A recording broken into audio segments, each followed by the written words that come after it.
इस ऐतिहासिक किसान आंदोलन को ऑर्गेनाइज करने वाले तमाम जत्थेदार साथियों, बुज़ुर्गों, भाइयों, बहनों, नौजवानों,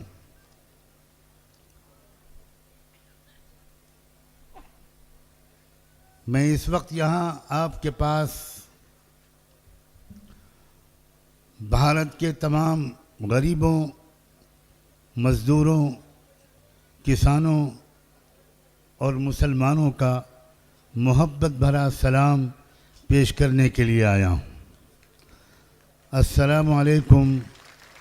वाहे गुरु जी का खालसा, वाहे गुरु जी की फतेह।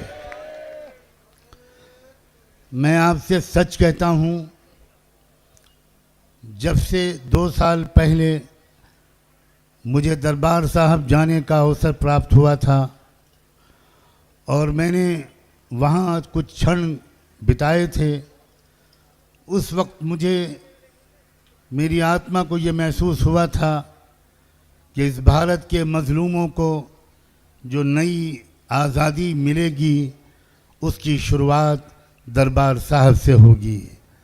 बाबा गुरु नानक जी की शिक्षाओं से होगी, गुरुवाणी से होगी, और जब ये गुरुवाणी और कुरान एक साथ मिलेंगे तो उस वक्त भारत को एक नई आज़ादी मिलेगी। मेरे बुजुर्गों, मेरे भाइयों, मेरी बहनों, मेरी माँओं, नौजवानों, मैं आपको बधाई देता हूँ और ये बात साफ शब्दों में कहना चाहता हूँ कि ये 3 काले कानूनों के खिलाफ सिर्फ लड़ाई नहीं है, ये आज़ादी की लड़ाई है। आप आज़ादी की लड़ाई के सूरमा हैं। आप इस देश को, जो बड़ी मुश्किल से आज़ादी जिसको दिलाई गई थी, वो दोबारा ग़ुलाम बना लिया गया, लेकिन भारत ग़ुलाम बनने के लिए पैदा नहीं किया गया है।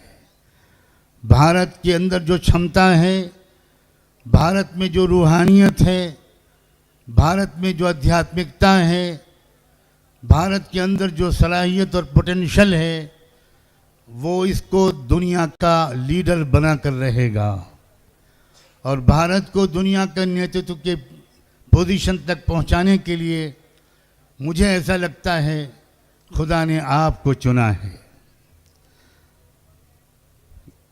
ये तीनों कानून, कहा जा रहा है कि आज तक किसी ने कोई बताया नहीं कि इस कानून में काला क्या है। मुझे नहीं लगता कि काले कपड़े को बारे में कौन क्या बताए कि इसमें काला क्या है, वो तो पूरे का पूरा काला है। इन 3 कानूनों को बनाकर इस बात का पूरा इंतज़ाम किया है भारत की सरकार ने कि हमारे हज़ारों लाखों किसान भाइयों की खून पसीने से जो अन्न पैदा हो वो 2 व्यापारियों की तिजोरियों में बंद हो जाए। इस बात को समझने के लिए किसी ज़्यादा ज्ञान की ज़रूरत नहीं है, ये कोई रॉकेट साइंस नहीं है।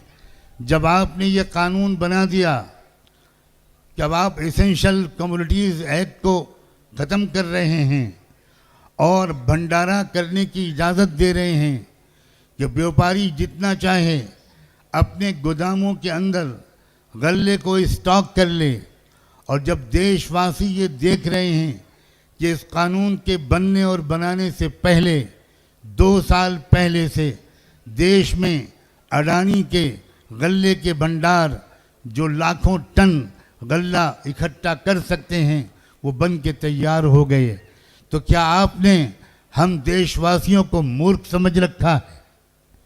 क्या आपने हम देशवासियों को अंधा, बहरा और गूंगा समझ रखा है? देश अब पूरी तरह समझ गया है।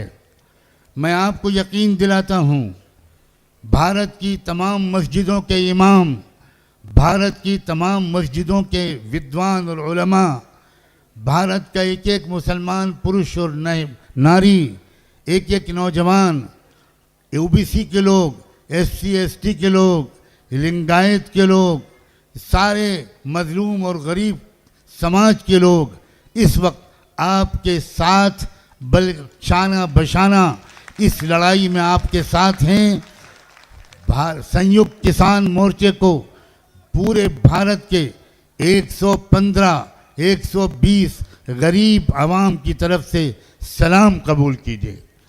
आप से मैं भारत की ज़मीन की तरफ से, भारत की आत्मा की तरफ से, भारत के गरीबों की तरफ से, भारत के यतीम बच्चों की तरफ से, भारत के मजलूमों और हैव नॉट्स की तरफ से आपसे ये विनती करने आया हूँ कि किसी कीमत पर आपको हिम्मत नहीं हारनी। खुदा जानता था कि इस देश में सबसे ज़्यादा बहादुर कौन लोग हैं। खुदा ने इसीलिए सबसे पहले उन्हीं बहादुरों को इस लड़ाई की जिम्मेदारी सौंपी है। आप बहादुर हैं, आप बहादुरों की औलाद हैं। आपके गुरुओं की तारीख, आपकी अपनी हिस्ट्री, आपका अपना इतिहास का एक एक पन्ना गवाह है कि आज तक कभी आपके किसी परिवार में कोई बुज़दिल और कोई बेवफा नहीं पैदा हुआ।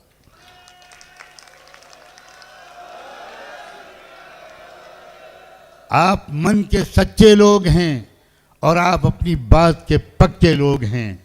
या तो आप कोई वचन नहीं देते, या तो आप कोई वादा नहीं करते। जो कुछ कहना हो वो साफ साफ कहते हैं। मैं बचपन से कितने ही सिख परिवार मेरे बड़े भाई के दोस्त थे, इसलिए मेरा अपने सिख भाइयों के परिवारों के साथ बहुत निकट संबंध था। मैंने शुरू ही से उनके अंदर देखा कि मक्कारी, झूठ और अंदर कुछ और बाहर कुछ, ये सिख समाज में ये बीमारी नहीं है।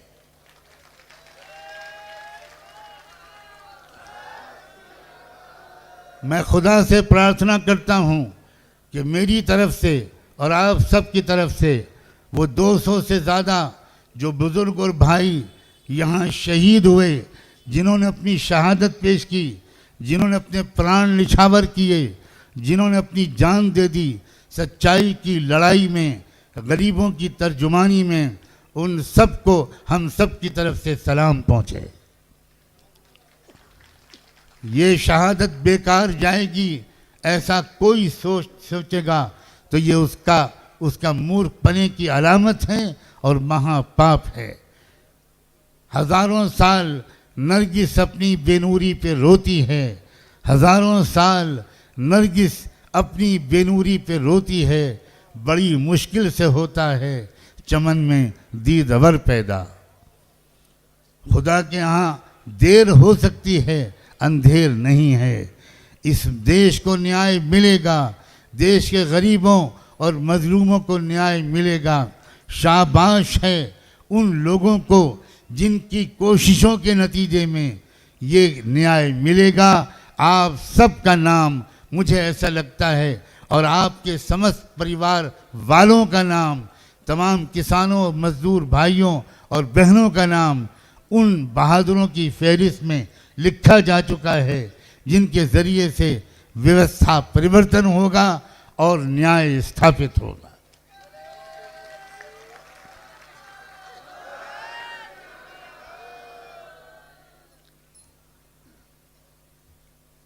आप अच्छी तरह जानते हैं मैं YouTube के माध्यम से रोज़ाना आपके साथ शरीक होता था। अपने बहुत बिजी शेड्यूल के बावजूद और अपने स्वास्थ्य की खराबी के बावजूद मैं शायद ही पिछले 2.5-3 महीने में कोई एक दिन ऐसा गया हो जिसमें मैंने सोशल मीडिया के माध्यम से सिंगापुर हाज़िरी न दी हो, गाज़ीपुर हाज़िरी न दी हो। मैं इस बात को भी बहुत गंभीरता के से वॉच करता रहा हूँ कि आपके दरमियान आपस में फूट डालने की भी कोशिश की जा रही है। ये फूट डालने का जो षड्यंत्र है ये आज़ादी के पहले से चल रहा था। आज़ादी के बाद ख़त्म होने के बजाय और ताकतवर हो गया, और उसकी वजह से वो समस्याएं देश में उभर कर आ गईं जो असली देश की मूल समस्याएं नहीं थीं। यहाँ के रियल इश्यूज नहीं थे। कहीं मंदिर मस्जिद की लड़ाई, कहीं इस बात की लड़ाई कि अलीगढ़ मुस्लिम विश्वविद्यालय के नाम से मुस्लिम शब्द निकाल दिया जाए, कहीं इस बात की लड़ाई कि बनारस हिंदू यूनिवर्सिटी के नाम से हिंदू के शब्द निकाल दिया जाए। देश की असली समस्याएं गरीबी है, महंगाई है, किसानों को फसलों की सही कीमत का न मिलना है। अगर आप ये कहते हैं कि एमएसपी था, एमएसपी है और एमएसपी रहेगा, तो एमएसपी के बारे में कानून के बनाने में आपको क्या रुकावट? इसका साफ मतलब ये है कि आपके इरादे अच्छे नहीं हैं। जब थोड़े दिनों के बाद आपको ये बात याद दिलाई जाएगी कि आपने सदन में खड़े होकर कहा था, फ्लोर ऑफ द हाउस में कहा था कि एमएसपी था, एमएसपी है और रहेगा, तो आप दो में से कोई एक कह देगा कि वो तो जुमला था। मेहरबानी करके अब इन जुमलों को दफन कर दीजिए गंगा में, जमुना में। इन जुमलों से देश अब बेवकूफ़ नहीं बनेगा। हम इस बात का इतराफ़ करते हैं कि हमारे बहुत से लोग गलती कर गए थे और उन्होंने आपको वोट देकर भारत की सत्ता पे बिठाया था। ये तो तब हम मानेंगे जब ये साबित हो जाएगा, जब वाकई भारत के इतने लोगों ने आपको वोट दिया था। लेकिन आप ये बात नहीं मान रहे।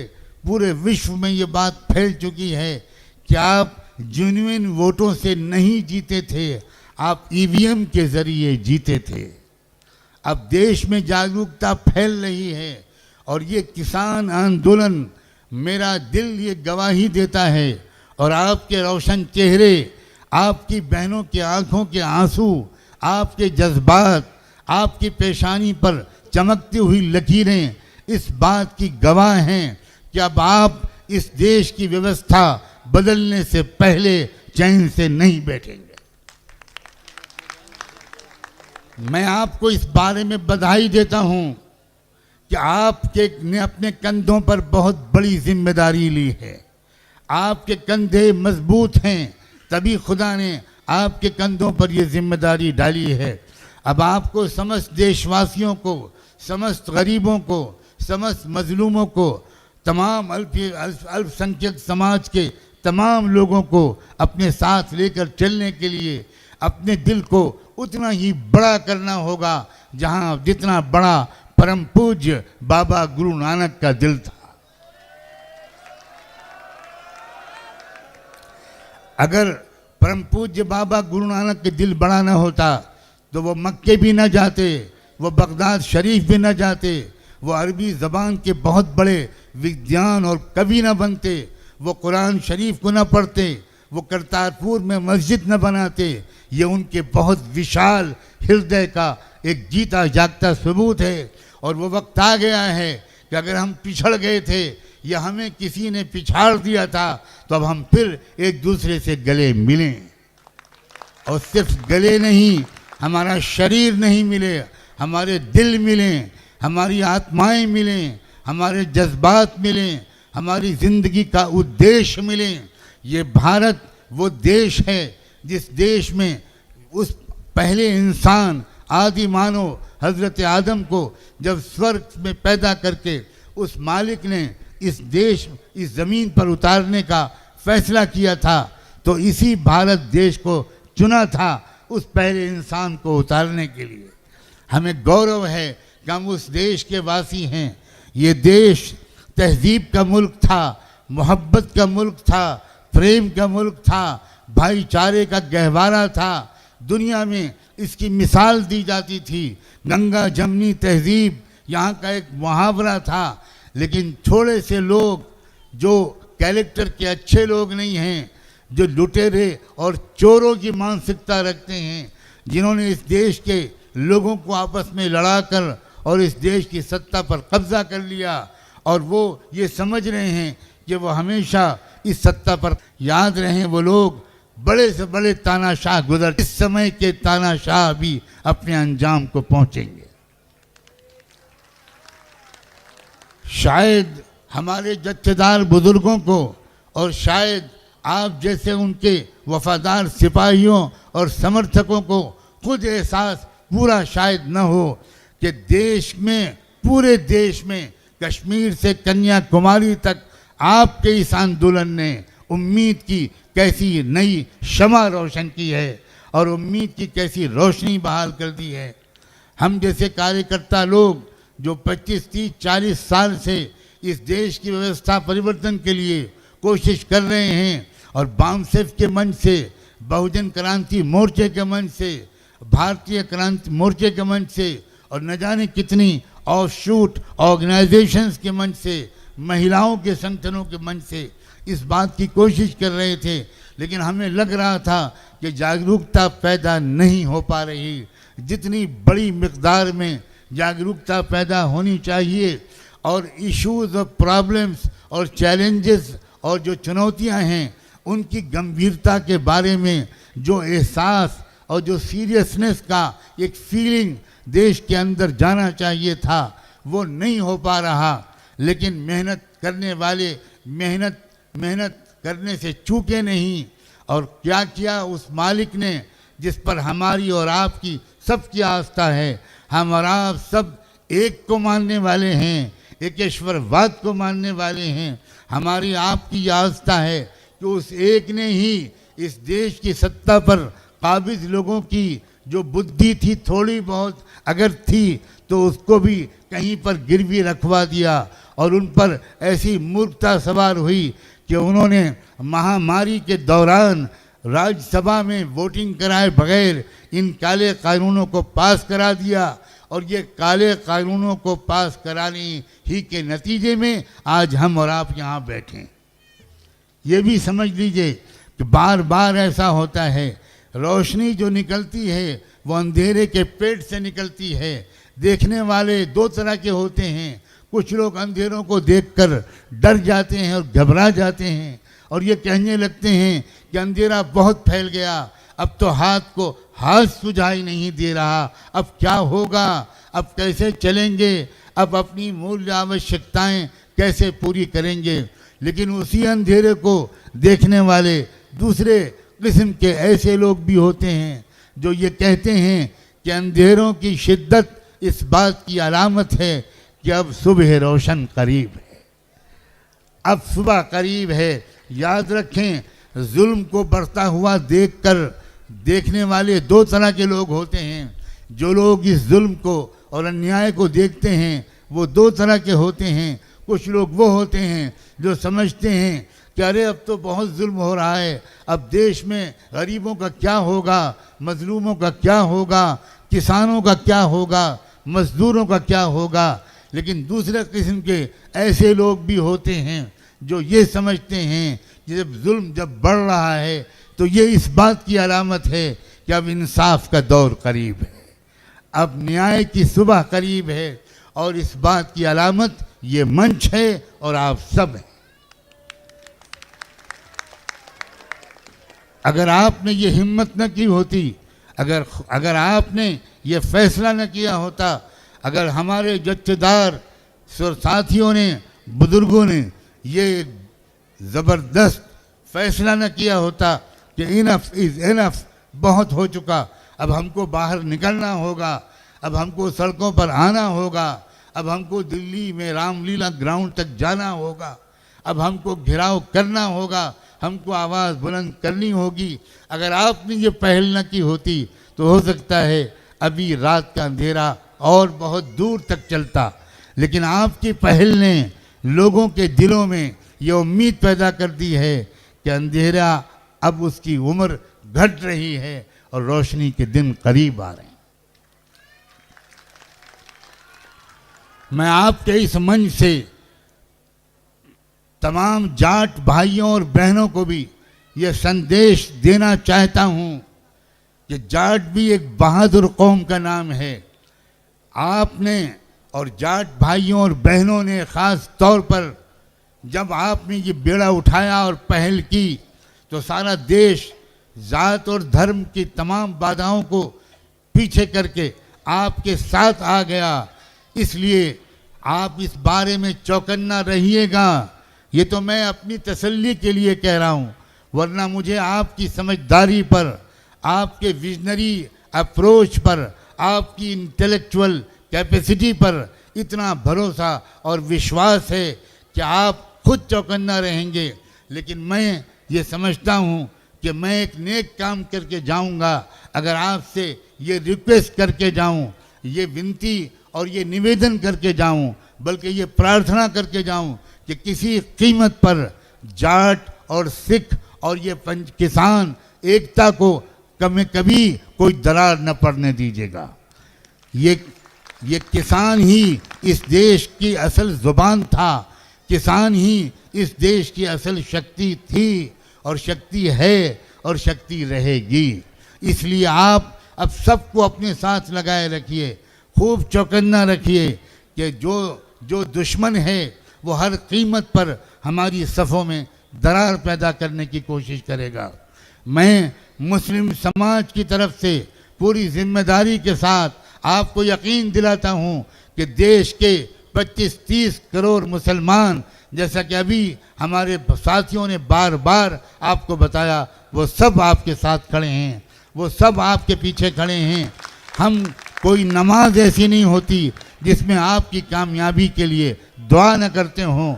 जगह जगह दुआएं हो रही हैं, जगह जगह मस्जिदों में, दरगाहों में उस मालिक से गिड़गिड़ा कर लोग दुआ भी कर रहे हैं। नौजवान आपके साथ हैं, यूनिवर्सिटी के स्टूडेंट्स, लड़के और लड़कियां आपके साथ हैं। और क्या अच्छा हो कि पूरे देश में भी आपके कुछ प्रतिनिधि पूरे देश का दौरा करें। मैं जहां जहां आपका इस्तकबाल कर सकूंगा खुद करूंगा, वरना हज़ारों लोग आपको अपने इस्तकबाल के लिए तैयार मिलेंगे।